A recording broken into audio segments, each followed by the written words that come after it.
kwamba rehema zako za mtumishi wa Bwana. Amia Mungu siku ya leo.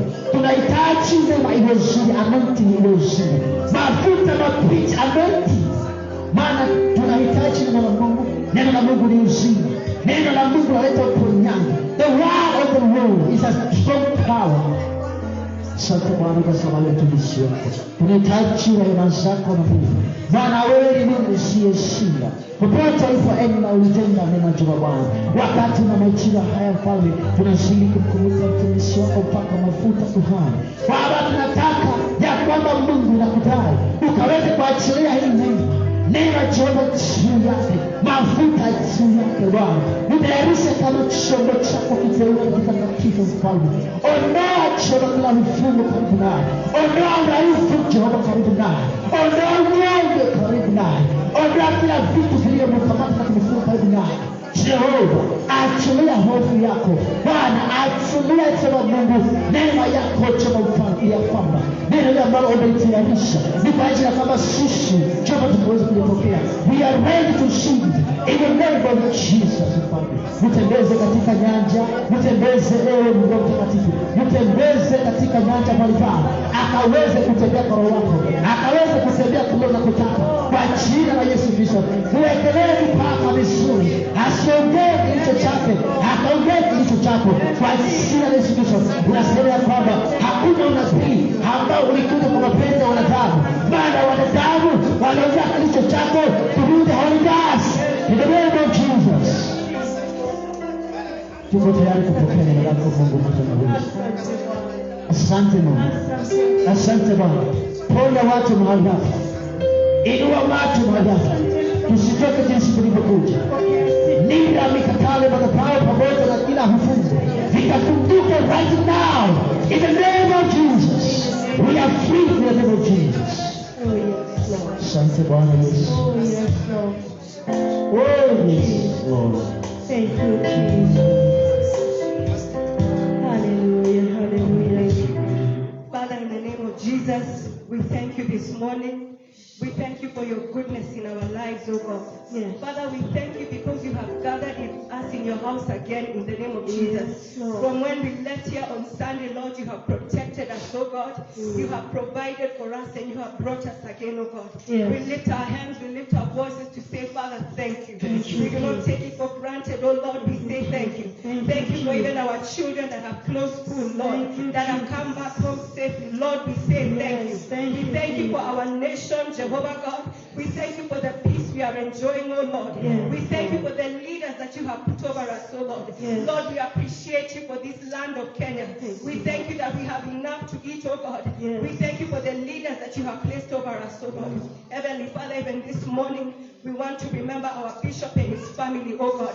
Lord, we commit them into your hands. We commit Bishop, we commit his wife and their children, oh God. Yes. Father, we cover them with the blood of Jesus. Yes. We thank you because they are the gifts and the vessels that you are using to bless us, oh God. And we pray, oh God, that your anointing shall fall afresh upon them, upon our bishop, upon his wife, oh Lord. Yes. Let a fresh anointing fall upon them right now in the name of Jesus. We surround them with a wall of fire, oh God. And we declare that to the enemy that they are the chosen of God. Every evil plan of the enemy, we scatter it now in the name of Jesus. Every evil agenda, every attack from the pit of hell, we send it back in the name of Jesus. We decree your fire around them right now in the name of Jesus. We decree your fire around their house in the name of Jesus. We decree your fire around everything that concerns them, oh God. Father, everyone that is lifting their tongue against them, we cast that tongue now in the name of Jesus. Every finger that is pointing for them for evil, oh God, let it wither in the name of Jesus. Every plan of the devil, we scatter it in the name of Jesus. And we release your peace upon them, oh God. We release your blessings upon them, oh Lord. Father, even as they continue to watch over us, we pray that you may watch over them in the name of Jesus. As they feed us the spiritual food, oh God, I pray that you may replenish them in the name of Jesus. Heavenly Father, we commit our bishop into your hands, even as he shall stand to speak your word this morning. We pray for utterance in the name of Jesus. Let your word come forth with power and anointing, oh God, to transform the lives of everyone that has come here, oh God. There shall be no hindrance in the name of Jesus. We decree an open way in the spirit, oh God, that the power and the anointing of God shall flow in the name of Jesus. Lord, use him as a vessel your people. That the yoke shall be broken, oh Lord. The heavy burden shall be lifted, oh God. That the sick shall be made whole in the name of Jesus. Lord, I thank you because you have not called us to seek you in vain. You have said in your word that you have not called us to seek you in vain. I thank you for every man, every woman, every youth that has come to the house of the Lord this morning. I thank you because there is a blessing for us here in the name of Jesus. I thank you because there is a miracle for us here in the name of Jesus. Everyone that is discouraged, Lord, we speak your strength in the name of Jesus. Anyone that is hurting, oh Lord, we speak your comfort in the name of Jesus. Anyone that is confused, Lord, they don't know what to do, we speak your clarity in the name of Jesus. That you will make a way where there seems to be no way, oh Lord. Father, you are the God who moves heaven and earth. Nothing is impossible for you, oh Lord. Lord, I lift the needs of my brothers and sisters this morning. That Father, you are the God, Jehovah Jireh. That you may provide in the name of Jesus. Whatever is needed, whatever is lacking, may you provide it in the name of Jesus. Lord, I thank you because we are not living this service the same. We are not living this service the way we came. We are living strengthened. We are living transformed in the name of Jesus. Lord, we thank you for our country. We declare your peace in the name of Jesus. We declare your peace upon our leaders. Lord, let your will be done in this nation. Even Lord, as we are nearing elections, we declare your peace in the name of Jesus. Every plan of the devil, we cancel it in the name of Jesus. We frustrate every device that the enemy is using to divide this nation. We declare that Kenya shall not be divided in the name of Jesus. We shall not be divided in the name of Jesus. We speak unity in the spirit now in the name of Jesus. We speak oneness in the spirit now in the name of Jesus. We thank you because you are doing a new thing. Lord, we worship you and we give you praise. We surrender the service to you, Holy Ghost. May you have your way in the name of Jesus. Move as you will in the name of Jesus. We thank you even for those that will be watching online. May your power touch them wherever they are. May your power touch them wherever they are. In the name of Jesus. Father, we glorify you. We give you praise and we give you honor. In Jesus' name we pray and believe. In Jesus' name we pray and believe. Put your hands together for the Lord. Hallelujah. Hallelujah. Praise the Lord. Praise Jesus. Are you happy this morning? Tusalimiane hewani. Hallelujah. Amen. This is the day that the Lord has made. We shall rejoice and be glad in it. Praise the Lord. Amen. No matter what is happening around your life, I want you to rejoice. Praise the Lord. The Bible calls it small challenges, small trials that we go through, but the weight of glory is much greater. Praise the Lord. There is a testimony for you here today. Praise the Lord. Put your hands together for the Lord as we say amen. Thank you, Jesus. Hallelujah. Hallelujah.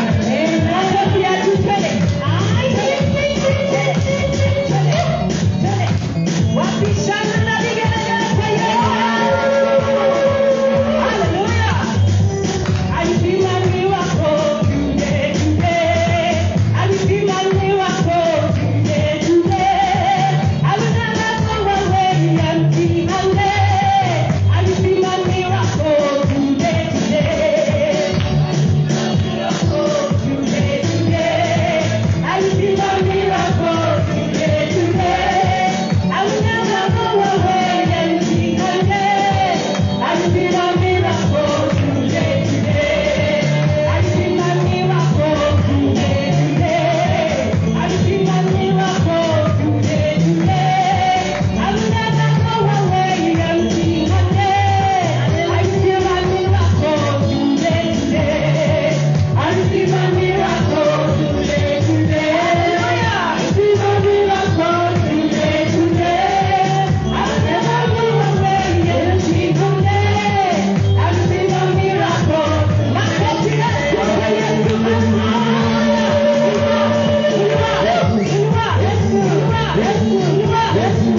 Yes,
Mungu mwingine kama wewe Bwana siku ya leo. Hakuna wa kulinganisha na wewe. Hakuna wa kufananisha na wewe Jehova. Wewe ni Mungu wa miungu. Unatawala duniani na mbinguni, hakuna kama wewe. Wewe ni Jehova juu ya maisha yetu. Wewe ni Jehova Mungu wa majeshi. Mungu wa majeshi, Mungu wa Israeli. Mungu usiyebadilika. Wewe ambaye ni jana, leo, hata milele. Yesu yale tunakupa sifa zetu. Tunakupa utukufu. Maana umetupenda Baba Bwana. Maana umetulinda. Umetuhifadhi na mikono yako Bwana. Neno lako linasema tuko katika vitanda za mikono yako. Na sisi yale tutakuja kukushukuru. Maana umetulinda vya ajabu Bwana. Umetutetea, umetupigania. Umetusimamia Jehova. Tuna sababu ya kukushukuru usiku ya leo. Tuna sababu ya kusema ni asante. Tuna sababu ya kusema Mungu kama wewe Bwana. Wewe Bwana umetulinda. Wewe umetutetea. Wewe umetupigania. Wewe umetupa uzima. Wewe Bwana umetujaza pumzi. Ukiana makumbuka katika mikono yako. Wewe tunasema ni asante. Wewe tunakutukuza. Wewe tunakuheshimu. Wewe tunakuabudu na kuinua. Ni kwa sababu hakuna kama wewe Bwana. Ni kwa sababu hakuna kama wewe Jehova. Unastahili Bwana. Unastahili utukufu. Unastahili heshima. Unastahili Bwana utukufu. Maana wewe ni Mungu. Haleluya. Baba tunakuabudu. Haleluya. Asante Bwana Yesu. Haleluya. Kuna kama wewe Bwana. Haleluya. Kuna kama wewe Jehova. Asubuhi ile tunakupenda. Wewe ni Mungu wa majeshi. Wewe ni Mungu wa Israeli. Mungu wa Abrahamu, Isaka na Yakobo. Tunakupenda asubuhi ya leo. Tazama watoto wako wamekuja kukuabudu Bwana. Tazama Bwana, mioyo yetu iko mbele zako Mfalme. Tunyenyekea chini ya miguu yako Bwana. Neno lako linasema mbingu ni kiti chako cha enzi na duniani ni makanyagi yako Bwana. Tuko chini ya miguu yako asubuhi ya leo Bwana. Tunyenyekea miguuni mwako Bwana. Tukijua sisi bila wewe hatuwezi. Tukijua sisi bila wewe hatuendi mahali. Baba, tunaomba rehema zako. Tunaomba neema yako Bwana. Ikaendelea kututosha juu ya maisha yetu. Maana pasipo neema yako Bwana hatuwezi Mfalme. Hatuwezi Jehova. Ndio maana tunaomba ukatutie nguvu asubuhi ya leo. Ukatutie nguvu tena Bwana. Ili Bwana safari tukaanze kushinda. Kama vile Paulo alishinda. Alipigana vita vya imani na akaweza kushinda. Baba, hatuwezi bila wewe. Tunaomba ukatusaidie. Tusaidie Roho Mtakatifu. Tusaidie Mwana wa Mungu. Ili tukashinda vita hivi vya imani. Maana mimi ni minyonge na midhaifu. Na bila wewe Bwana hatuwezi. Baba, tunakushukuru. Mioyo yetu iko wazi mbele zako. Inua mikono yako mbele za Mungu, mwambie Bwana ni asante. Maana ni yeye ametuwezesha kufika mahali hapa. Asante Yesu. Asante Mtakatifu. Asante Jehova. Tukupe nini Mungu asubuhi ya leo? Bali tunakupa mioyo yetu. Tunakupa maisha yetu Bwana. Ukaze kuyatawala na kuyaongoza. Ni kwa sababu ya utukufu wa jina lako. Hallelujah. Thank you, Jesus. Thank you, Lord, for loving us. Ni wa neema, huyu Yesu ni wa neema kubwa. Ni wa neema, huyu Yesu ni wa neema kubwa. Ni wa neema, huyu Yesu ni wa neema kubwa. Ni wa neema, huyu Yesu ni wa neema kubwa. Ni wa neema, anatupenda. Ni wa neema kubwa. Ni wa neema, Baba. Ni wa neema kubwa. Ni wa neema ya kutosha. Ni wa neema kubwa.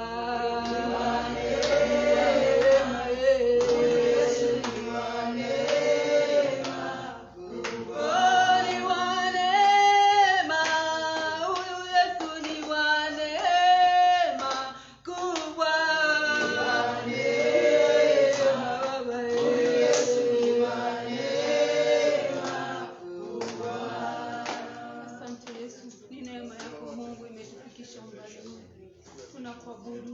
tunasema ni asante. Pokea sifa Mungu wetu, pokea utukufu, pokea shukrani zetu, maana hakuna cha kukupa wewe Bwana, ni shukrani tu tunakuletea Bwana, tukisema ni asante. Na ni kwa jina la Yesu Kristo tumeomba na kuamini.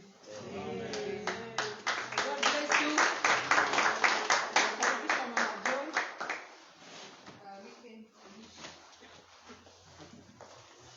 Bwana asifiwe. Tumebarikiwa na ibada ya kusifu. Amen. It is my great privilege today on behalf of our mom to welcome our daddy today. Praise the Lord. Let your heart be open to receive the word of God. The Bible says the word of God is profitable for teaching, for so many things. So there is profit in the word you're going to hear this morning. Praise the Lord.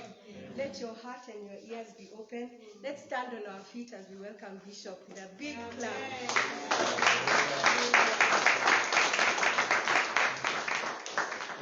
Haleluya, Bwana asifiwe. Tuwapigie makofi tafadhali waliotuongoza. Amen. Amen. Tunaweza kaa, asante sana. Stima zimeenda lakini si neno. Nafurahia ya kwamba mioyo yetu imejaa upako wa Bwana. Amen. Na nahisi vizuri sana moyoni, kumaanisha Bwana amehudumia moyo wangu. Sijui kama wewe pia amekuhudumia. Amen. Amekuhudumia pia. Bwana akubariki sana. Na pia tunaendelea kuongezea, stima zimerudi. We thank God. Nashukuru Mungu kwa sababu ya neema ambayo ameachilia juu ya kanisa hili. Na hata nilikuwa namwambia tu Mungu tuongezee neema, tuongezee baraka, tuongezee kibali. Bwana asifiwe. Atuongezee baraka za kiroho, za kihali, za mali na fedha pia. Bwana asifiwe. Kwa sababu sisi sote ni zake. Akituongezea ni makosa kweli? Ubaya ni kuwa na kichwa kubwa ama kumea pembe wakati tunazidi kuongezewa. Kwa sababu hiyo ndio shida sana ya mwanadamu. Tunapoendelea kuongezewa unakuta kichwa nayo inaendelea kufura na pembe pia zinachomoka. Mungu atusaidie tusimee pembe hata tukibarikiwa. Kwa hivyo tumwambia atuongezee. Amen. Unajua hata wale wako mbali, kama wale wa Kitengela, huwa ninaomba Mungu awasaidie na waongezee hata kama ni extra. Amen. Kwa sababu ile gharama pia wanalipia ni zaidi pia. Huwa sasa nimekuwa nikiomba Mungu awaongezee an extra more. Ndio niwe nimewaona. Ndio mtoto wangu Consolata asipotee. Nimeomba huo unaongezewa. Amen. Na familia pia ya ndugu yetu Tei amefika. Labda ndio hao. Bwana asifiwe. Nimeomba Mungu anawaongezea na nikamwambia pia hata mimi aniongezee. Ama namna gani? Na wewe pia afanye nini? Atuongezee. Gari ya Mama Shiro usikuje imehakisha taa ya mafuta na yangu pia. na zenu sote. Usikose. Muongezee? Ongezee. Umepokea? Amina. Okay, siku ya leo kama vile nilivyotangaza kwa mtandao, jambo la kwanza nimefurahikia sana kuwaona. It's always a pleasure to see you. Always a pleasure. And God is sincerely blessing. Na kama mimi nasikia vizuri, Mungu huwa anasikia namna gani? Na yeye ndiye baba yetu. Ama namna gani? Wakati nilikuwa narudi nyumbani, wakati baba yangu alikuwa hai, he was very happy to see me. You could see his countenance. Amen. Na kwamba mtoto amefanya nini? Amerudi nyumbani. Na huwa nashukuru sana kwa sababu huyo sio yule baba wangu wa kunizaa, ni wangu wa kunilea. Na niliwaambia he is the only man on earth. Amewahi niambia ukitaka mahali pa kujenga uniambie. What a father. May God bless him. Hata akiwa aliaga kama anahitaji huruma, basi aonewe huruma kwa sababu yako. Amen. Sio wengi ambao wanaweza kukuambia njoo ujenge hapa.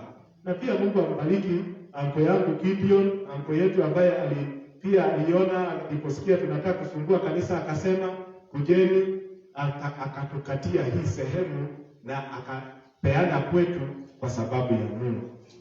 Si hawa watu ni watu tofauti. Amen. Na nikawa ninaona hiyo inaitwa sacrificial giving, sacrificial. Na hata wakati ninahubiri ya becoming more like Jesus, Yesu pia was a giver. Amen. Hata kama siongei mambo ya giving, it touches the heart of God. Kama saa hii yule dada yetu Emily amefiwa na mama yake, na tumekuwa tukitoa kulingana na uwezo wetu, tunamtumia. Bwana asifiwe. Kwa hivyo kabla sijasahau, hebu kuja utuambie namba yake ya simu. Achimena, huyu ni bwana yake, ayamchua atafuata baadaye, lakini sitaki kusahau jambo la muhimu. Unakumbuka kuhani na Mlawi walikimbia wakaasha mtu amepigwa na wakora, wakakimbia mtu ambaye hata hajui Mungu ndiye alimsaidia. Tafadhali tusimame katika pengo hilo. Hebu patiana simu ya bibi yako kwa hawa watu. Ukiwa na 100, 200, 500, 1000, 1500 kulingana na uwezo ule Mungu amekupea. Sacrifice. Amen. You never know what that 2000 will do, 1000 will do. Bwana asifiwe. Amen. Amen. Tunamshukuru Mungu kwa siku ya leo, maana nimeamka nimefungua. Mimi nimeona maajabu, hata sisi kwa Biblia sasa. Niliona maajabu jana basi. Hebu kuja hapa. Weka barakoa ndio nikupatie mikrofoni yako. Haya. Yesu asifiwe. Amen. Mahali nafanya kazi jana. Na mzee kufanyanga kuna siku mbaya. So alipita jana nzuri. Jana jioni unasikia amekufa. Sasa nimekuta hapo mzuri amekufa. Watu kumuona kweli alikuwa amelala. Mtu wake anamwacha kwa kazi. Watoto walikuwa wameletea mama ndani. Rudi huko safi. Amelala. Ndio kuangalia aliona. Tumshukuru Mungu. Hata nilipenda kuomba kumwambia Mungu nisaidie. Nisaidie Mungu wangu. Hata niliambia hata Bwana namba ile 07 50 070 070 610 610 64 64 03. 03. Rudia tena. 07 06 64 03. 03. Haya. Ameharibu. 07 610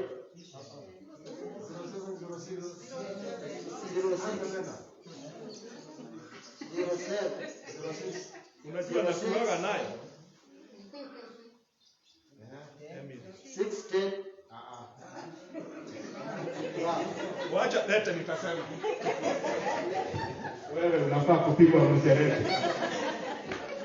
07 06 10 64 03.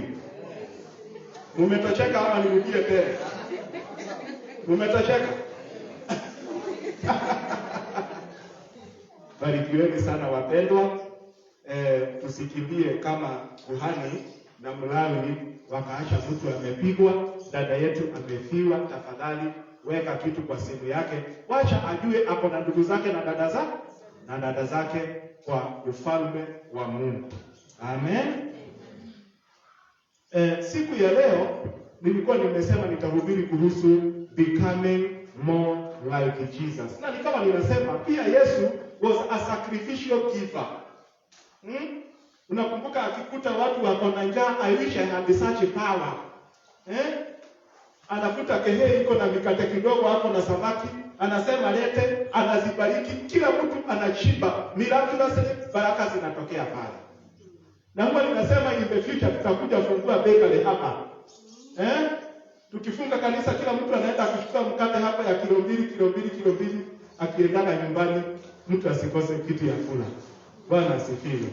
Na in the future huwa nasema Mungu anaweza kutusaidia tukakuwa na warehouses mahali tuna store food ya kusaidia watu wengine.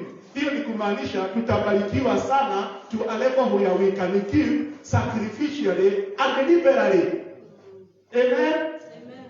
Isiwe lazima ati wakati unatoa lazima uangalie kwa noti, uangalie ndani, utoe 200. Unatoa tu ile pesa iko, unatoa mingi kwa sababu umebarikiwa na nyingi pia. Sio ni baraka nzuri? It is possible.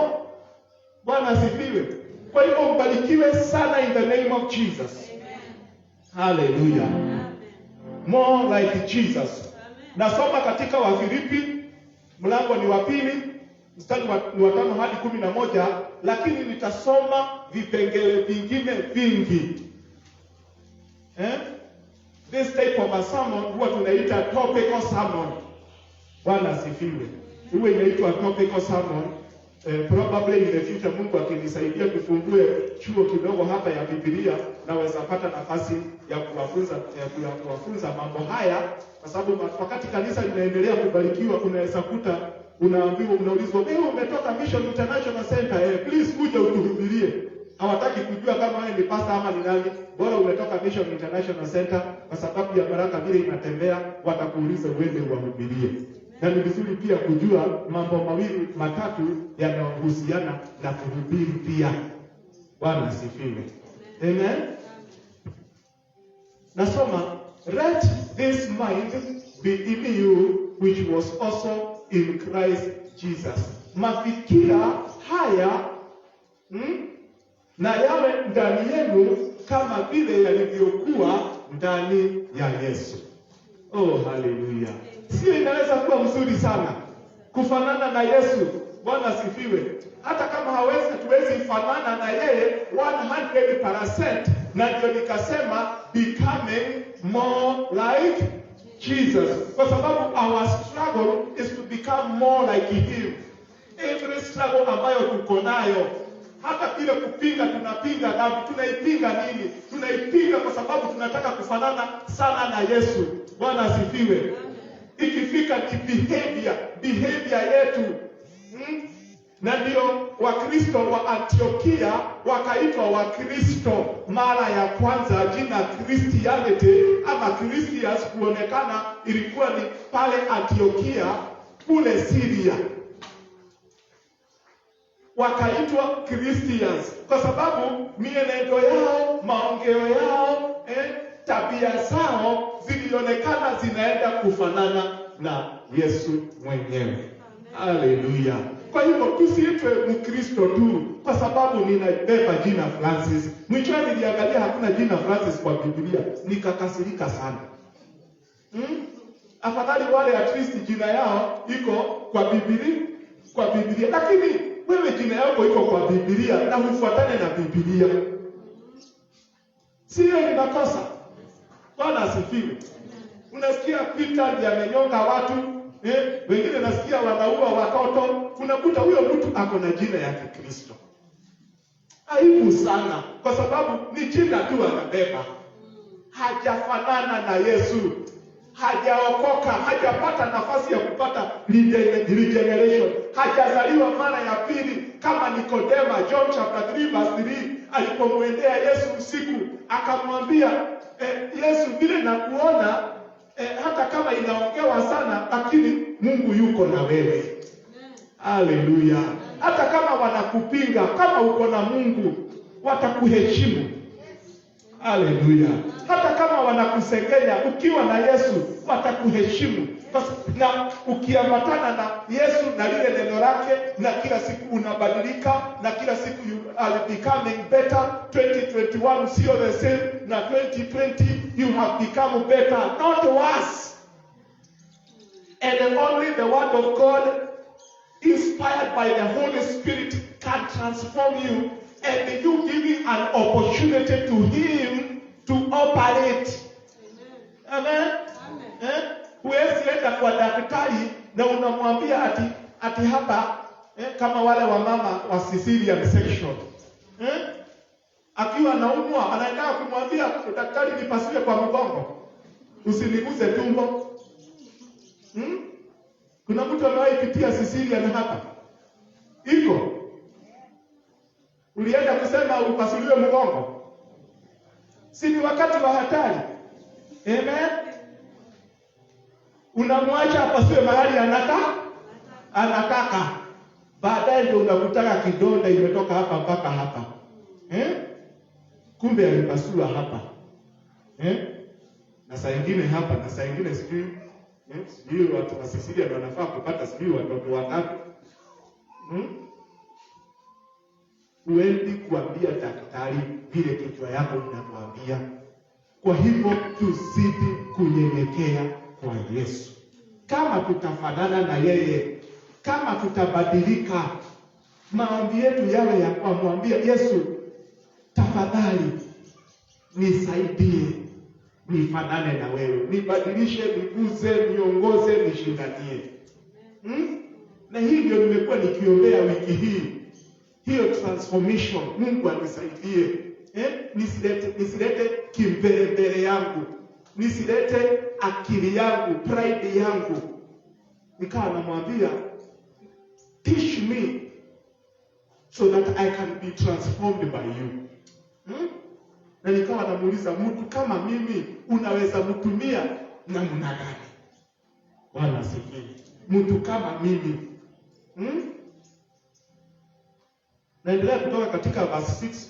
Who being in the form of God did not consider it robbery to be equal with God, but made himself of no reputation, taking the form of a bond servant, and coming in the likeness of men, and being found in appearance as a man, he humbled himself and became obedient to the point of death, even the death of the cross. Therefore, God has exalted Jesus and given him the name which is above every name, that at the name of Jesus every knee should bow, and those of those in heaven, and those of the earth, and those under the earth, and that every tongue should confess that Jesus is Lord, to the glory of God the Father. Bwana asifiwe. Baba, nakushukuru kwa sababu ya neno la takatifu. Naomba tafadhali ukanitumie kama chombo chako siku hii ya leo, ili niweze kuyaongea yaliyoko kwako moyoni. Nakushukuru kwa sababu ya wapendwa hawa uliowaleta hapa kanisani, na wale wanasikiza mtandaoni sasa hivi, na wale watakaosikiza hata baadaye. Naomba sote tuweze kufanana na Yesu zaidi na zaidi, hata vile siku zinavyokaribia Yesu kurudi, ama sisi kurudi kwake. Pokea sifa Mungu wetu, na ni katika jina la Yesu Kristo naomba nikiamini. Amen. Bwana asifiwe. Kwanza unaona hapo kuna qualities za Yesu ambazo yeye mwenyewe aliweka alipokuwa duniani. Ya kwamba hata kama alikuwa Mungu, hakuleta ule uungu mbele za watu. Amen. Hakuleta hiyo kusema mimi I am the son of God. Mtaona, he did not threaten anybody. He became humble to God and humble even to people. Bwana asifiwe. Hakujifanya equal with God hata kama yeye ni Mungu. In short, hakukubali kuingiwa na kiburi. Na unajua huo ni ulikuwa mtego wa shetani. Shetani hakuwa kama Yesu, na bado alijiinua. Hii inatuambiaje tafadhali? Tujifunze kunyenyekea. Bwana asifiwe. Mahali unafanya kazi, nyenyekea. Mahali umeajiriwa, nyenyekea. Mahali unafanya biashara, nyenyekea. Hallelujah. In whatever area you child of God that is involved, be humble. Wale students ambao mko pale shuleni, produce the character of Christ because you have his mind. Hiyo ndio ile challenge tunapewa na neno la Mungu siku hii ya leo, na roho wa Mungu siku hii ya leo. Bwana asifiwe. Tuwe na mawazo. Unajua kichwa ndio injili ya yale matendo tunayoyafanya. Kama kichwa yako haiko sawa sawa, hata mambo yako haitakuwa sawa sawa. Kama kichwa yako umeweka bangi, itakontroliwa na hiyo bangi. Kichwa yako ukiweka pombe, hiyo ndio itachukua. Bwana asifiwe. Kichwa yako ukijaza matusi, hiyo ndio itatoka kwa kichwa. Wanasema katika kompyuta, garbage in, garbage out. Ukiweka kwa kichwa yako garbage ndio itatoka. Sawa sawa. Ukiweka mambo mema, uweke neno, ujae neno. Neno ndio itatoka. Hallelujah. Let this mind be in you, which was also in Christ Jesus. He humbled himself. He made himself of no reputation. Hai. Si Yesu ni Bwana jamani. Mtu ni mwana wa Mungu na amejifanya bure kabisa. Mpaka Mafarisayo ndio walikuwa wanaona ndio wanafaa, ndio wanastahili. Na nikawa ninaona behavior yetu inafaa iwe namna gani. Unajua wakati Yesu alikuja kwa dunia, alikataa kuchukua ile hadhi ya uungu. Alichukua hadhi ya servanthood. Kwa sababu alijua anakuja kufanya kazi na ametumwa. Na yule mtu ameajiriwa, ukweli anajua hana mamlaka kwa hiyo boma. Amen. Hawezi amuka akapika kile anataka. Amen. Hawezi amuka akaenda tu shambani, hapana, anagojea amri. Na hata kama kuna mambo ya mazoea amezoea, sio lazima kila siku afuate yale. Boss anaweza sema leo enda katia ng'ombe nyasi. Ukweli urongo wapendwa. Na mimi nikawa ninamwambia Mungu, nataka kunyenyekea to a level where I want to hear what you want me to do. What do you want me to do? Bwana asifiwe. Because that is why Jesus was unique. He had trained his mind. Amen. Now he made himself of no reputation, taking the form of a bond servant and becoming in the likeness of men. Hakujiinua. To an extent where hata hakuambia John the Baptist yeye ni nani. Mpaka John the Baptist akiwa amefungwa anasema, hebu endeni muulize kama ni yeye ama bado tunangojea mwingine. You can imagine. Saa hii mtu akibarikiwa kidogo tu, hata sisi wahubiri, mpaka lazima uangushe watu, upige watu mweleka, waanguke ndio wajue uko na anointing. Ya nini? Unaonyesha ya nini? Lazima ukuje ukigonga watu ni kama ni vita. Na umegawiwa kitu kidogo sana. Mimi naomba Mungu atusaidie tunyenyekee. Bwana asifiwe. Wacha ujuaji mingi please. Tufuate Biblia. Hallelujah. Ati tufuate nini? Kwa sababu ndio imeandikwa yale tunafaa kufanya ili tufanane na Yesu. Hallelujah. And being found in the appearance of a man, he humbled himself and became obedient to the point of death, even to the death of the cross. Na wakati alijikuta akiwa Mungu na amevaa mwili kama binadamu, yeye akanyenyekea kabisa kabisa hadi kufa. Na unajua alijipeana kufa. Hallelujah. Hadi kufa. Na tena si kifo kizuri, kifo cha msalaba, kifo cha aibu. Kifo ya aibu sahihi Kenya ni gani? Kuwekwa tairi. Unajua wanataka mwizi huyo sahi umeenda. Unapigwa mweleka, kaa kama taadie huyo.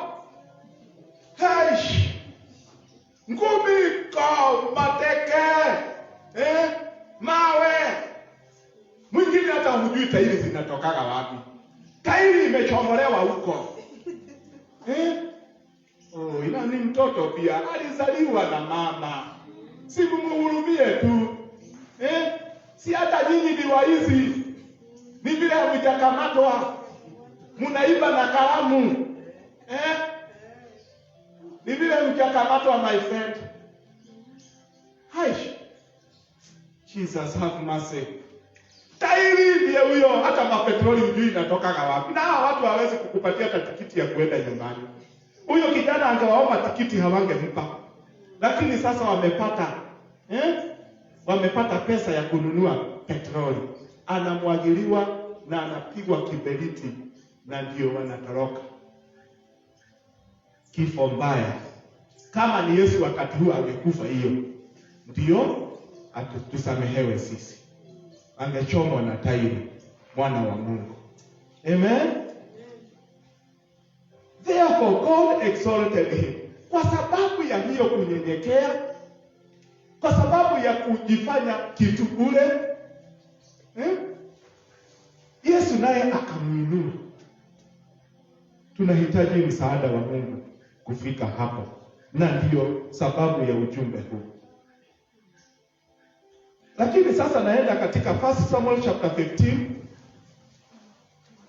Kuna story hapo ya mtu alikuwa anaitwa Sauli, mfalme. Mkumbuke Yesu ni mfalme. Nilikuwa nasoma leo katika Revelation chapter 16 if I am not wrong.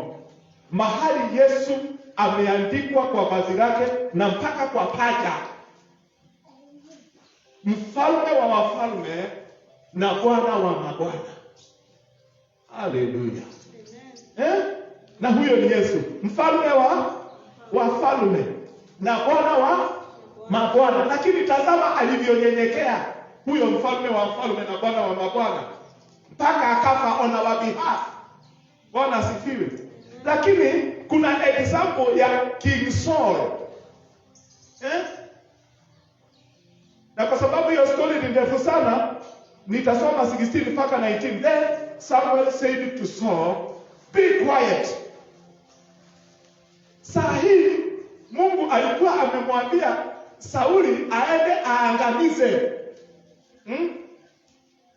Sijui kama ni wa Amaleki. Aende aangamize kila kitu, mpaka ng'ombe, mpaka mbuzi, mpaka watu, mama, watoto. Unajua dhambi ikiingia kumalizwa ni dakika. Wale waliuawa Sodoma ilijulikana ni watu aina gani? Si kila mtu alimalizwa.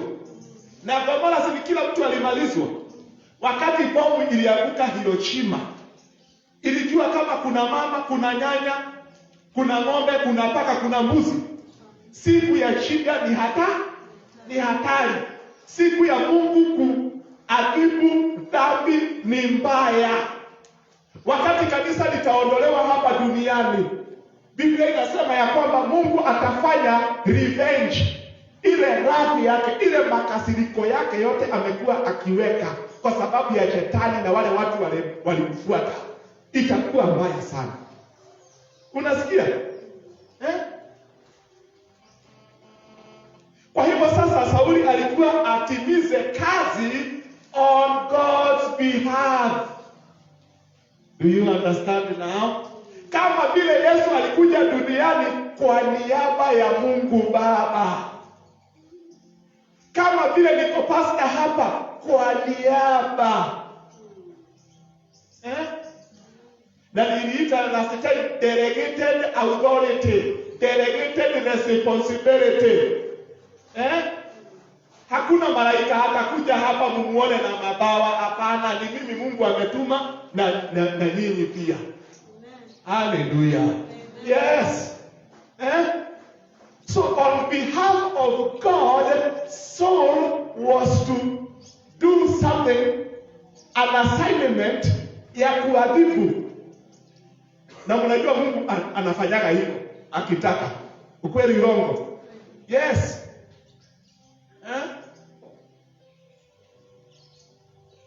Anaweza leta corona kama hiyo akitaka.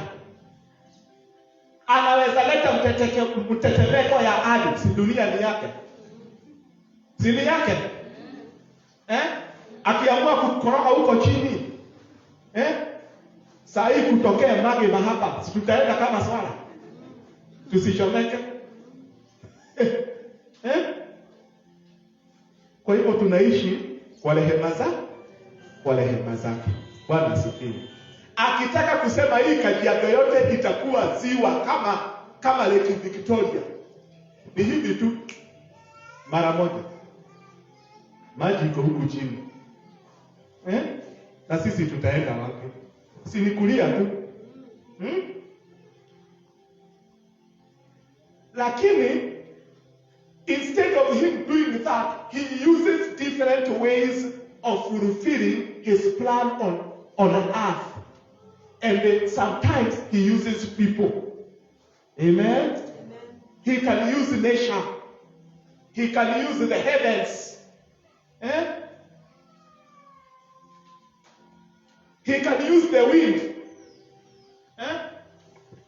Ujawahiona kwa TV upepo ni kali mpaka mtu anabebwa na upepo kama karatasi. Umewahiona hivyo? It happens. Sasa hii nimeona wale wa Jerumani na Belgium, wale wazungu wanaishi vizuri. Kumenyesha, wamekutwa na gharika, wamesombwa, wamekufa 100 kwa manyumba. Mungu wetu. Wakati huu katika hapa ninasoma Sauli the king, ambaye Mungu alikuwa amemtoa huko, kilikuwa ni kimutu tu huko kirefu kuliko wale watu wengine. Mungu akasema achaguliwe. Mnakumbuka wakati mapunda zao zilikuwa zimepotea, Mungu akahakikisha ni mapunda zimepotea, ili akienda kutafuta zile punda akutane na nabii Samueli. Hebu ona Mungu. Don't play games. He will play games with you, not the other way around. Wewe unafikiri ni mapunda zimepotea. Akifika anaambia hapana, ni ngale tulikuwa tunangojea. Hebu toeni ile nyama mzuri kwanza. Jamaa amepalala, ametafuta mapunda, ananuka chacha, amezunguka left, right and center mpaka akafika mahali yule mfanyakazi wa baba yake akamwambia, hapa kuna nabii, hebu tuende tumuulize hawa punda wameenda wapi. Akamwambia, lakini mimi sina kitu ya kupea nabii. Sasa hiyo ni Sauli, hata hakuwa na kitu. Do you see? He had nothing even to give to the prophet. Servant ndiye alimwambia, hapana, niko na kakitu, twende. Amen. Alipofika tu Samueli akasimama. Kwa sababu Samueli naye alikuwa shaambiwa na Mungu, kijana atatokea mrefu kuliko watu wa kawaida. Na pia sura yake si mbaya. Wakati Sauli alimuona, Samueli alimuona, akajua ndiye yeye. Lakini sasa amepewa mali. Amepewa wanawake, hata si mwanamke mmoja, amekuwa king. Kisha imeendelea kufura. Anasahau kuna yule Mungu alimuita. Na unajua ukiwa king, hata wale wasichana wanakuchekecha ni wale warembo sana. Sijui kwa nini wanawake wako namna hiyo. Ukiwa na pesa, hata ule ruka msichana mrembo mingi sana. Na ujue Mungu alimchagua. Kwanza usisahau, everything about you is God.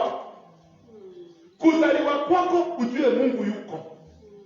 Ndio haukufa. Mama yako angekuwa boti ukufe. Kwa hivyo Mungu akaruhusu ukaishi. Na hata ile mali uko nayo ni Mungu amekupea. Kwa hivyo mtumikie Mungu na mali aliyokupea. Bwana asifiwe. Ili ya kuongezee ama si Biblia? Kwani naongea mambo yangu? Amen.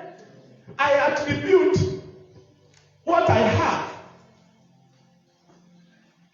at God's benevolence and to some degree obedience yangu. Bwana asifiwe. Nimeenda kwa points sasa. Which areas can we become more like Jesus? Ni places gani ama ni sehemu gani tunaweza, ama how can we become more like Jesus? Our teaching provides 5 things we can do to become more like Jesus. This is about doing. Hallelujah. This is not about just being spiritual. It is also about doing. Sauli mfalme kuna kitu hakufanya. Amen. Maombi alikuwa amefanya. Sadaka kafara alikuwa ametoa. Lakini nimegundua mambo mengi ni yale tunakataa kuobey. Tunakataa kutii na inakuwa ni makosa mbele za Mungu. Kama Anania na Safira, si walilete pesa? Shida ilitokea wapi? Ile hawakulete. Walilete sikatai, lakini kuna ile walificha. Hiyo pia ni disobedience. Bwana asifiwe. Kuna dhambi za kutenda na pia kuna dhambi za kutokutimiza. Sasa hata Sauli hakutimiza, na tunafikiriaga ati kwa sababu hujatimiza ati si dhambi, ni dhambi. Amen.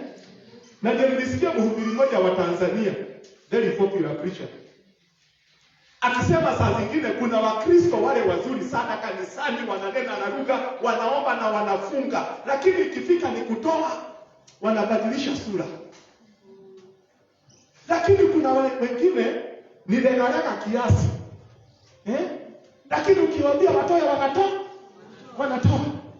Sasa akasema washirika wanauliza, mbona pastor hafukuzi huyu mtu? Na tunajua sio straight sana. Sasa pastor pia naye anakuwa katikati. Ati akifukuza huyu na huyu ndiye anatoa. Huyu wa kiroho mingi ni kiroho tu. Kuna mambo hafanyi. In short, Mungu anataka tu balance. Bwana asifiwe. Let us balance our lives. Amen. Uwe wa kiroho. Lakini sio kiroho sana mpaka uruke huko nje. Mpaka iwe umeolewa na Roho Mtakatifu. Kama yule mama aliolewa na Roho Mtakatifu juzi. Roho Mtakatifu hakuna bibi anatafuta. Sisi wanaume ndio tunatakaga mabibi. Mungu hana haja na bibi. Ni sisi wanaume. Kwa hivyo unataka kuolewa, mwanaume washa akuoe, wachana na Roho Mtakatifu. So you see, you can go spiritual and jump out. Na pia usiende kwa mwili mpaka utoke. Bwana asifiwe. Tembelea katika. Ukisikia unaenda kwa mwili sana, unajigonga unajionya, rudi. Ukienda kwa kiroho sana, unaona wewe ndiye mtakatifu, wewe ndiye unaomba, unafunga, wewe ndiye unafanya Mungu afanye kazi. Kama hujazaliwa, Mungu bado alikuwa anachapa kazi. Na Mungu aliumba dunia na haukuwa. Kwa hivyo usiseme wewe ndio unafanya Mungu afanye nini? Atembee. Amen. Hiyo nilikuwa ninajionya hii wiki. Nilikuwa najionya. Amen. Nisije nikaomba nifunge, nifikirie Mungu analete watu kanisani kwa sababu yangu. Hapana. Haleluya. Ni kazi yake. Kuna vile unaenda ukijiondoa, ukimwambia wewe Mungu chukua usukani, hata kama ninaomba chukua usukani, hata kama ninafunga chukua usukani, hata kama ninafanya nini, ninalala usiku nikiomba, wala wanakaa kesha, ujue ni kwa neema ya Mungu. Bwana asifiwe. Usilete kichwa kama mtu alikuwa anaitwa Sauli, alipobarikiwa akapata wake wazuri, akapata pesa, akapata watu wanampigia saluti, akasahau ni Mungu alimuita. Haleluya. Usisahau hata wewe ukibarikiwa uwe na magari, uwe na manyumba. Amen. Uwe na katumbo, hata uwezi tema mate kwa sababu umeshiba, na kuchiba ni mzuri. Afadhali kukufa kwa kukula kuliko kuuawa na njaa. Bwana asifiwe. Kwa hivyo pata nyingi, kula chiba, lakini usijiue. Amen. Ni areas gani za kutenda kazi? Ninasema number 1 ni things of obedience. Things of obedience. Katika 1 Samuel chapter 15 verse 13 to 14, alafu 19 and 22, Biblia inasema hivi: Then Samuel went to Saul and said to him, Blessed are you of the Lord. I have performed the commandment of the Lord. Sikia, ni Sauli anajigamba alipomuona Samueli. Sauli anakuja akirukaruka. Ati abarikiwe Bwana, nimetenda yote ambayo Mungu alisema. Lakini verse 14, Samueli akamuuliza, What then is the bleating of the sheep in my ears and the lowing of the oxen which I hear? Na nini hiyo nasikia? Makondoo na masenge na mang'ombe zikilia kwa masikio yangu. Hiyo ni nini? Kama kweli umetii, hiyo ni nini nasikia? What a prophet. Bwana asifiwe. Kumbe jamaa ameenda, amemaliza watu wale wamekonda, amemaliza zile ng'ombe zimekonda, zile mbuzi zimekonda, ametafuta zile mnono, akasema hizo wekeni kando. Sisi si wajinga. Wekeni kando. How many times do we do that as God's people? Mungu atusaidie tuweze kumtii. Hallelujah. Ni nini hiyo ninasikia? Ni nini hiyo Mungu anasikia ambayo sisi hatujui, ambayo jirani hajui, ambayo kanisa sisi hatujui? Enda rekebisha hiyo. Amen. Enda fanya nini? Enda rekebisha. Tengeneza njia, kama vile John the Baptist alisema, prepare the way of the Lord. Tengeneza njia, ukute kweli Bwana anaweza pitia kwa boma yako. Amen. Kama vile alipitia kwa Ibrahimu akienda kuchoma Sodoma na Gomora, akapitia kwa Ibrahimu kwanza. Haleluya. Na Ibrahimu akatetea mji wa Sodoma na Gomora. Akauliza, Mungu, ukipata watu 50 huko watakatifu, utachoma hiyo mji? Sitachoma. In short, nipatie hawa watu 50. Alikuwa na mchallenge Abraham. Umepata 50, basi watoe. Ikaja hata moja hakuna. Na ikabidi malaika waende washike Rutu na bibi yake na wasichana by force. Tokeni. Na wale jamaa labda walikuwa wanataka kuoa hawa wasichana, lakini walishomekea huko. Ikafika mpaka bibi, kwa sababu hiyo ilikuwa ni tauni ya raha ya modhongono, tauni ya mukatiko, tauni ya karanga, chips,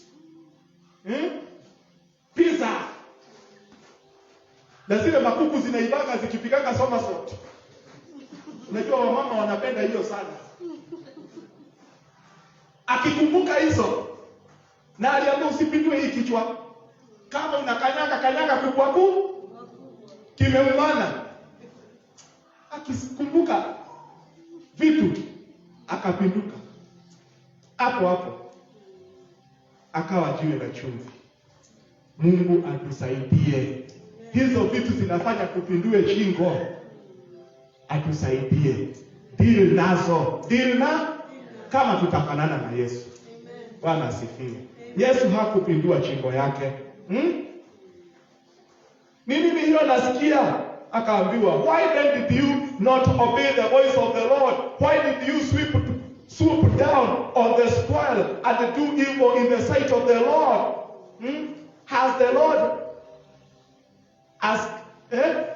Lord as great delight in burnt offering and sacrifice as in obeying the voice of the Lord? Mungu kweli ako na haja na hizi vitu za kuchomwa na dhabihu kuliko kutii neno lake, sauti yake. So unaona preference ya Mungu mahali iko. Preference ya Mungu iko katika kulitii lile neno lake. Simple. It is hard, all right, but obey in Jesus' name. Wewe tii neno la Mungu vile ninavyokuambia. Wacha kulipinga, wacha kulikaidi. You will be jeopardizing your miracle in the future. You will be jeopardizing your gift. Ataona huyu hajaiva, atajiua, nikimuongezea atajiua naye. Bwana asifiwe. Na nimegundua ukweli. Kama mtu hawezi kukubariki na kidogo, hata akipata nyingi hata kubariki. Mimi nimefanya na kazi na watu wengi na nimewabariki sana. Lakini kuna kitu moja nilifeli kunote. Mimi nikiwanunulia viatu nikiwapelekea na wako na mishahara yao, nikiwabariki na pesa na wako na mishahara zao, hawajawahi niletea hata vest. Na ni wewe umemtafutia huyo mtu kazi, analipwa pesa mzuri, lakini hawezi kukuletea hata vest, akwambie hii nimekuletea. Hata shukrani hana, ati asante vile ulinipatia kazi. Sasa I can do ABCD. Sasa ujue, hata ukimwachia kazi yote, hata kukumbuka. Do you understand? Kama wewe ile 10,000 Mungu anakupea, huwezi mtolea 1,000 kama tithe katika hiyo 10,000. Hata ukipata 1,100, utakumbuka. Utaenda tu ukilelepa, ukijisikia, ukifura kichwa, ukimea pepe. Na that's what happened to Saul. Bwana asifiwe. Amen. Kwa hivyo tutii Mungu mapema, ili anavyozidi kutuinua, tutabarikiwa. Kama kuna ndugu hapa anataka kuenda Ulaya, na ninamwambia sana hiyo mlango ifunguke. Kwa sababu akipata tu mshahara ananitumia tithe hapo. Najua akienda kule zile dola nitakula, hujawahi ona. Nitakula dola. Yes. Kwa sababu anatuma Kenya shilling. Sasa akifika kule, hata dola account yangu ilikufa itafufuka. Lakini kama wewe mtoaji Kenya shilling, hata ukiniambia unaenda Amerika ama Europe, utakuwa nasema Mungu akubariki. Najua hutanikumbuka. Enda naonea huko. And that's a proven fact. Bwana asifiwe. Proven. Kama huwezi tumia mama yako nyumbani 1,000 ukiwa na pesa, hata 10,000 huwezi mtumia. Unajulikana mapema. Kama huwezi mtii Mungu na kidogo, utamtii na mingi kweli? Huwezi. Kama huwezi mkumbuka mama yako saa hii, uko na mshahara ya 5,000, umtumie 2,000 ama 500. Umwambie mama, enda utengenezwe nywele kwa saluni. Atacheka aanguke chini. Bwana asifiwe. Yes. Hata ukiwa milionea, usikie geti inapiga piga, ukute ni kale kamama ulisahau kwa village, na utakuwa umeoa bibi mpaka unasema kwanza atolewe kiroboto. Ona hivi. Ati huyo mama yako amekuja hapo, anakaa kama amekuliwa na zinaitwaje zile zinakulaga watu miguu. Jigas kwa Kiswahili hakuna. Amekuliwa na funza. Sitaki mimi mama kama huyo aingie hapa kwa nani mama yako. Mapema jifunze kutii Mungu. Heshimu baba na mama yako. Uishi siku nyingi wapi? Kwa dunia.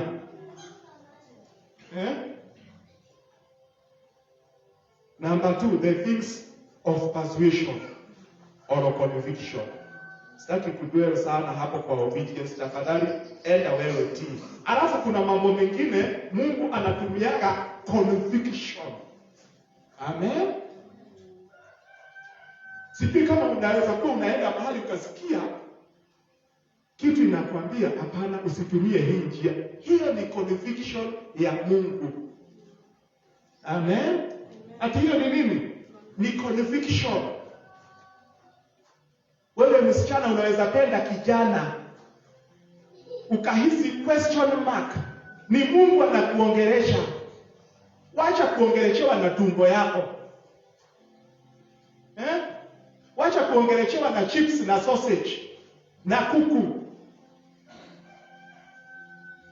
Sikia Mungu anakuambia nini. Mungu huwa anatumia conviction. Hallelujah. Yes, in all these things, here in Romans chapter 8 verse 37 to 39, in all these things we are more than conquerors through him who loved us.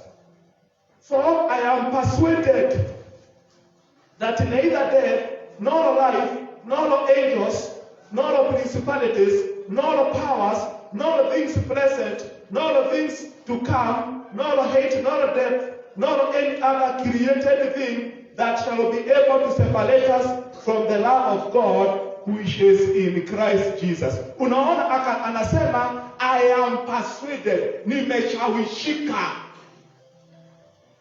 Hallelujah. Kuna vitu Mungu anakuchawishi. Ni vile nimetumia vazi mzuri hapo. Lakini nikifanya illustration ile nataka sana. And a vision appeared to Paul in the night. A man of Macedonia stood and pleaded with him saying, come over to Macedonia and help us. Hiyo iko katika Acts chapter 16 verse 6 to 10. Wakati Paulo alitaka kuenda Asia, akahisi roho wa Mungu anamzuia. So be sensitive in the spirit. If you are going to become more like Jesus, be sensitive in the spirit. Roho wa Mungu atakunong'onezea. Hata kama ni biashara gani unataka kufungua, utahisi kuna utulivu na kuna amani. Huyo ni Mungu ananena. Kama unataka kujua ni huyu ama ni huyu. Vijana wamekuja watatu wanataka kukuoa. Ni huyu ama ni huyu. Utajuaje? Utapata conviction ya Roho Mtakatifu. Yule wako utahisi kuna amani. Anaweza kuwa ndiye mfupi. Lakini wewe unasema I want tall and handsome. Alafu ukatandikwe. Ukachapo rudi kwa mama yako. Kwa sababu hukusikiza Mungu. Bwana asifiwe. Be keen in the spirit. Amen. Paul was keen in the spirit. To an extent Mungu alimletea vision. Akaona mtu mzungu. Hapa ndio wazungu waliokokea. Mtu wa Macedonia sasa ni mzungu. Wale wazungu unajua. Wacha Wahindi ama wa China wazungu. Hapa ndio waliokokea. Na ndio unaona ndio walituletea injili. Kwa hiyo wale watu wanasemaga ati ni mzungu alituletea injili, ni uongo. Mzungu alihubiriwa na Paulo, Myahudi kwanza, siku hii ya Macedonia. Akawa anaona ndoto anaambiwa na mtu wa Macedonia akiwa on the other side, kuja utuhubirie. Akaona ni Mungu anamuongoza wapi? Macedonia. Hata wewe Mungu atakuongoza. Bora uwe shupavu, uwe keen, uwe makini. Amen. Atakuongoza. Kwa hivyo tafadhali, the things of conviction or persuasion are very, very important if we are going to become more like Jesus. Number 3, things of patience. Things of waiting. Katika Psalms 27 verse 14 nasema, wait on the Lord, be of good courage, and he shall strengthen your heart. Wait, I say, on the Lord. Wapetero wa pili mlango wa 3 mstari wa 8, but beloved, do not forget this one thing, that with the Lord 1 day is like 1,000 years, and 1,000 years is like 1 day. The Lord is not slack concerning his promise, as some count slackness, but is long-suffering toward us, not willing that any should be perished, but that all should come to repentance. Mungu ako na mazoea ya kugojea. Hata wewe zoea kugojea. Bwana asifiwe. Umeomba, umefunga, sasa goja. Endelea na shughuli zako. Atakuja. Amen. Anajua, acha kusikia. Achasikia. Hata kabla hujaenda kulia hapo, alishajua. Mtoto wangu amekuja kunililia because of A, B, C and D. Na nitakujibu kwa wakati wangu. Kwa wakati wangu. Mungu atakujibu kwa wakati wake. Kuna wakati hata tukiwa Mombasa, mnajua, nashukuru Mungu aliwatoa Mombasa akawalete hapa. Nashukuru Mungu sana. Na huwa nashuhudia hata kwa watu. Mnajua mahali nilikuwa kwa kale kanyumba kangu kama mabati. Na unajua wakati pia pastor na struggle, kuna wale washirika pia ambao imani yao pia ni kidogo kama ile, wanaona ati wanashindwa kama ni wewe uko na imani gani unaishi hapa. Hasa wakibarikiwa wakupite tu kidogo, lakini mjue Mungu ndiye anakataga nyama na ndiye anapeana nyama. Kama wewe amekukatia mguu yote ya ng'ombe, usiridhie yule amepatiwa kuota. Bado ni Mungu amekata na amekupea kulingana na ile hukumu anakupea. Labda wewe anajua uko na familia, uko na bibi, uko na watoto wako shule, kwa hivyo anakukatia nyama kubwa. Wewe umekatiwa kuota, Mungu anajua utaenda ukarage, uweke mboga, ukule, huna story, uchimbe ulale. Kwa hivyo usionee mwingine wivu. Bwana asifiwe. Hata hivyo mtu huwa anajiuliza maswali. Sisi ni binadamu. Nikawa nauliza Mungu, sasa hiyo nilikuwa ninaona watu tulikuwa tunasoma nao, wengine wamekuwa mpaka makansora, mimi niko huku nikamwinjilisti. Nimekonda, sina kitu, hata nyumba sina. Kana nauliza Mungu, wote tukiangalia ndugu zako wako mbele huko, makazi ni wako mbele. Mimi ni kuhubiri tu. Na saa hizo hata watu wao wanakuangalia wanashindwa, mbona hata utafuti kazi. Yaani wanakuana rais. Wewe umeng'ang'ana tu na Injili. Umeng'ang'ana tu na Yesu. Kwa sababu yule alinitoa kazini mahali nilikuwa nauza petroli. Na ukweli nilikuwa napata pesa. Lakini alinitoa mahali nilikuwa navua samaki. Bwana asifiwe. Kwani Petero walitolewa wapi? Si waliwacha kila kitu. Wakamfuata, wakamtumikia. Kama hawakutii, tungefikiwa na Injili kweli. Imetuaje tena? Ziko na nguvu kuliko ile ya kawaida ama namna gani? Bwana asifiwe. Kuna vitu vya kungojea. Haleluya. Wakati huo ningesema hapana, hapana, wacha nirudi kwa wale nilikuwa nauza petroli. In fact walikuwa wanataka kunifanya supervisor. Nilikuwa nimeanza kuvaa kachati ka white. Unajua pale kwa watu wa Total, ukiona mtu amevaa white, huyo ni supervisor. Mshahara yake iko juu. Sasa walikuwa wameona mimi nimekuwa kijana chupavu, wacha wanifanye supervisor, lakini wakaweka ukora, wakalete kijana yao akafanya supervisor instead of me. Lakini hawakujua mimi, God was already facing me out. He was facing me out. Wakati Yesu alikuja, kwa sababu alikuja. Amen. Wale nilikuwa naona mbele, niliona huko nyuma. Amen. Wewe ngojea baraka yako. Haleluya. Watakao wakikupita tu, wacha wapite. Wewe kama gari yako inaenda ite, wewe enda ite. Bwana asifiwe. Wacha kukanyanga 120 utaanguka nayo. Haleluya.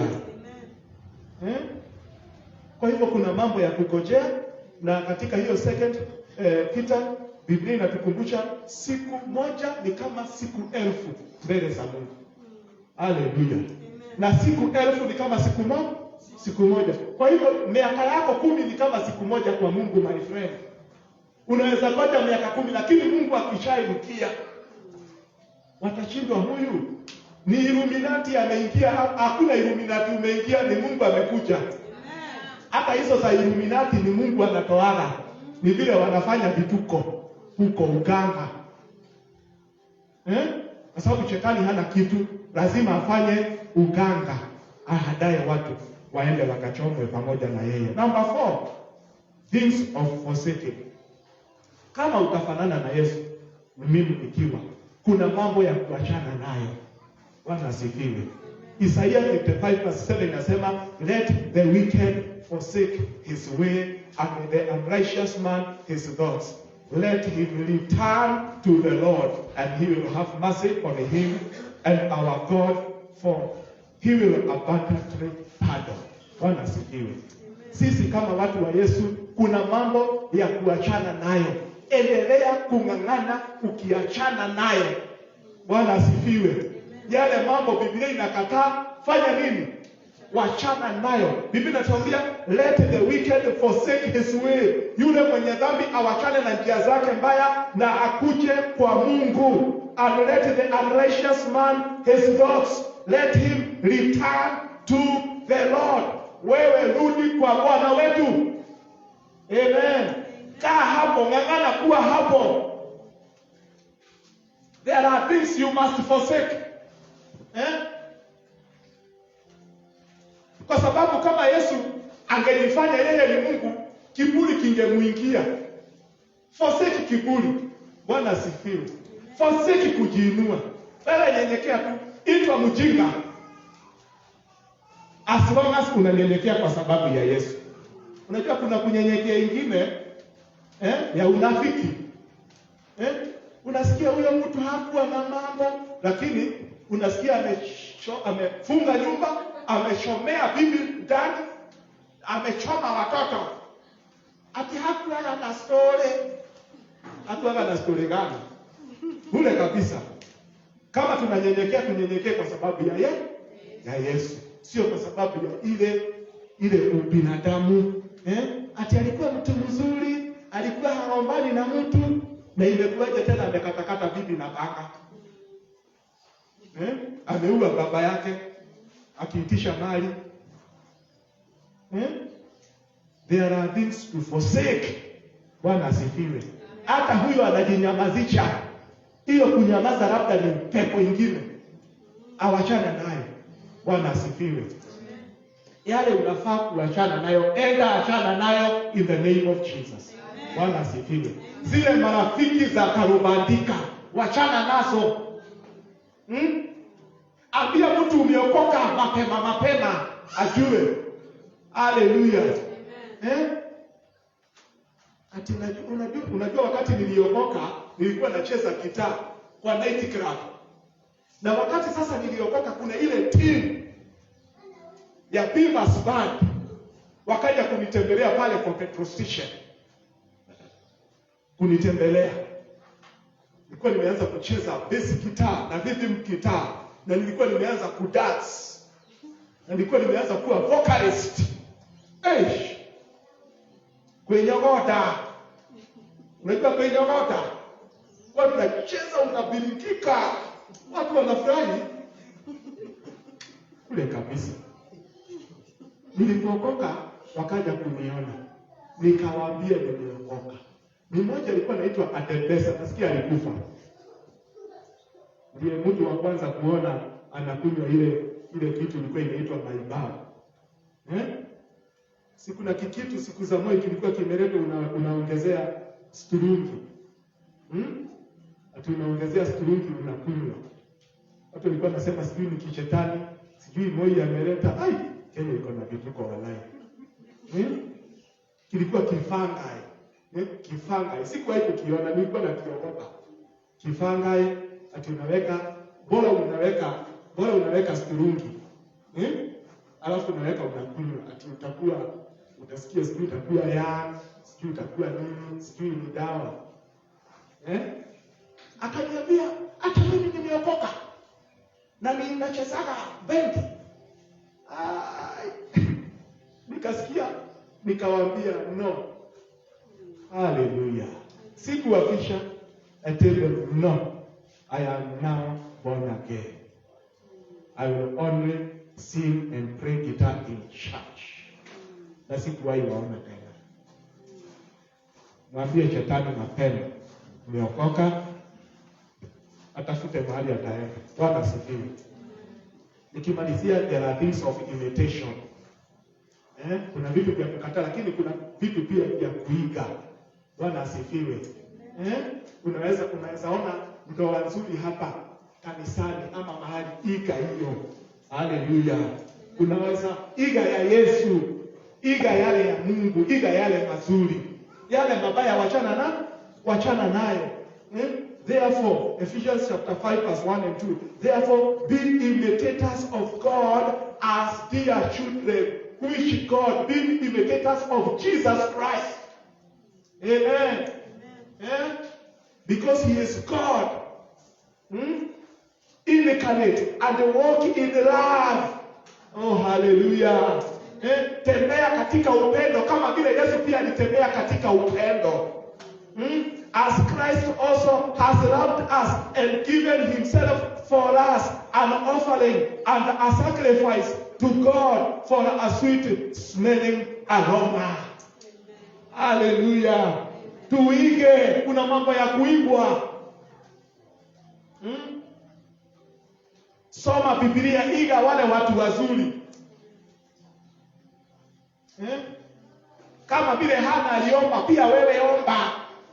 Bwana asifiwe.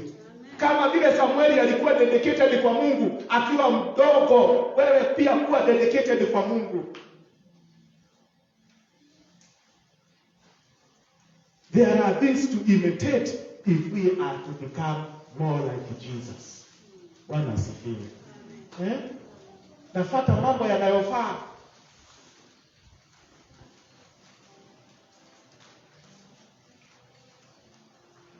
Kwa sababu hata ukiangalia katika sijui ni Hebrews chapter 12 ambayo inasema we have a great crowd of witnesses ambao wanatuzunguka. Hao crowd of witnesses ni wale wa kujifunza nao. Ni wale wako kwa Biblia. Hata kwa dunia bado wako. Iga. Kama kuna mama anaishi na bwana yake mzuri, muige. Bwana asifiwe. Kama kuna mzee anaishi vizuri na jamii yake, iga huyo. Hata muendee muulize, how do you live with your wife? Mimi wangu ni kugombana tu. Mimi wangu ni masufuria tu. Ni matusi tu, hata chakula sipeangui. Sema. Bwana asifiwe. Yes.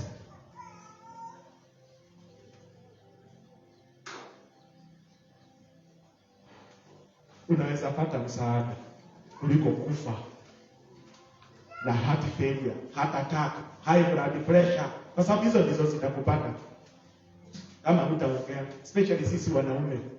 na nyamaza, na bibi anakutandika usiku, niite mimi nitapita yeye na teke anipeleke polisi. Bwana asifiwe. Yes.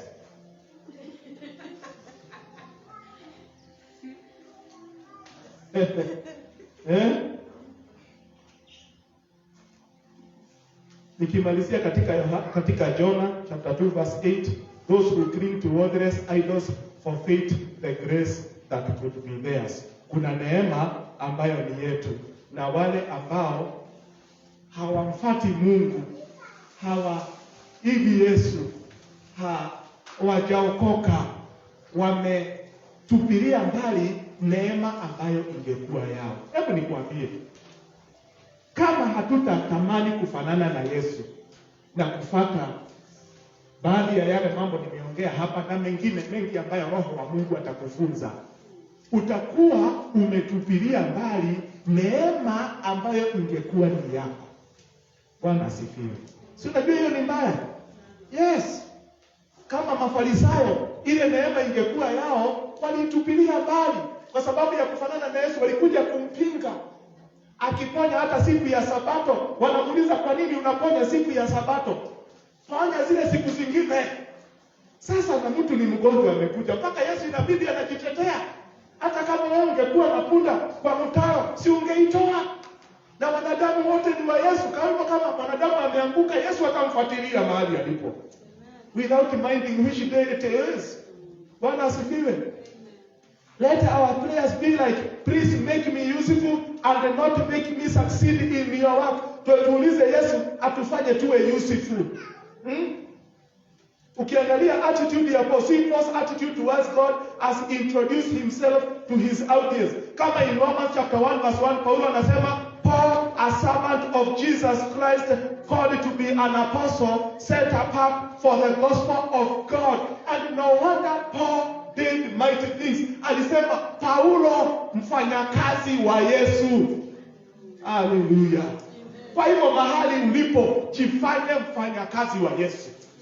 Hata kama unafanya kazi ya muhindi, sio muhindi unafanyia kazi, wewe fanyia Yesu. Hallelujah. Wewe umeolewa pale kwa boma, olewa kwa sababu ya Yesu. Kama utaolewa kwa sababu ya Yesu, utaanza kusema sisi wa Kikuyu hatupakani uji. Unaanza kunyeka hapo. Kwa sababu wewe sio Yesu unamwakilisha hapo. Umeleta Ukikuyu, umeleta mambo ya mama yako vile alikuwa anapigwa na baba yako, umeleta vile mama yako alikuwa anapigana na baba yako, umeleta sasa kwa bomu na umeokoka. Hapana, wakilisha Yesu pale. Bwana asifiwe. Wewe kijana, wewe mzee, wakilisha Yesu pale. Hata sisi kabila yetu sisi wanawake hawaongeagi. Usilete hiyo spirit ya nyenye hapa. Wewe lete spirit ya Yesu katika ndoa. Hallelujah. Wewe mwanamke, lete spirit ya Yesu katika ndoa. A servant, for example, does not necessarily know what his boss wants to do. Hiyo nilitaja. The servant should be attentive to hear what his master needs him to do according to his priority list. Priority list ya Mungu kwangu ni gani? Hiyo ndio nataka nijue. Hallelujah. Amen. Amen. Priority list ya Bwana yako pale kwa nyumba ni gani? Wewe mama, umetolewa kwenu. Priority list ya Bwana yako ni gani? Hebu jua, utakuwa unamfurahisha Mungu kwa kutii huyo Bwana yako. Amen. Priority list ya Mungu kwa mume, kwa mke ni ampende bibi yake. Wewe penda bibi yako, hiyo ndio kazi yako. Amen. Ukimpenda tu utaona bila atakuwa kienda hivi akilingalinga. Hata hutamwambia. Atakusifu mbele ya wanawake wenzake. Bwana asifiwe. Na priority list ya bibi ni gani kwa mume? Ati mume wake, si ndio? Na asome Proverbs chapter 31. Utakuta mwanamke hapo Fuata huyo. Haleluya. Huyo wa Proverbs 31. Hebu simameni, nimemaliza.